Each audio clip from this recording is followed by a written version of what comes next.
I don't think we should be surprised that there is increased militarization and building of defense-related infrastructure on both sides of the border.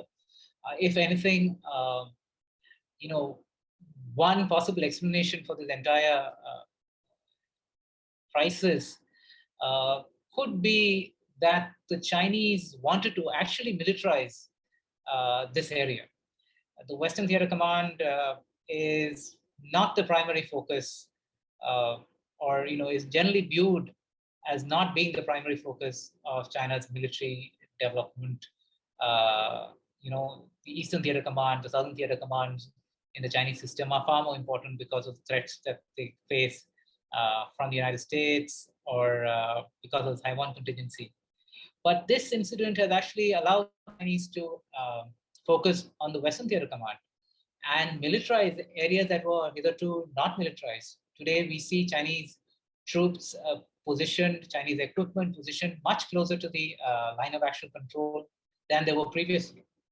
So, and I think this is perfectly in keeping with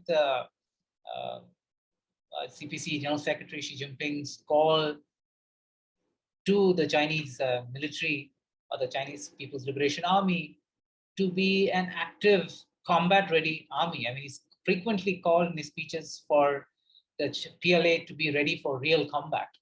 And for real combat, you really need to be prepared and ready in all theaters. You cannot assume that one theater is going to be quiet or not going to trouble you. So, in a sense, the Chinese are preparing for a two-front or a multiple front contingency at all times. And I have at several times I've said that in terms of the military implications, that this is not something this should not be seen as something surprising. I've argued for a very long time that the nature of the relationship on the LAC has been changing, especially since 2013. When we had the first first of these major incidents at the Depsang, one could tie it to Xi Jinping's arrival on the scene as General Secretary, and then subsequently, and as General Secretary and Chairman of Central Military Commission. What we see happening on the LAC is really the result of a combination of factors, and this is only likely to continue. I mean, we are likely to see more and more tensions, more and more clashes, physical fights, perhaps even more casualties over time.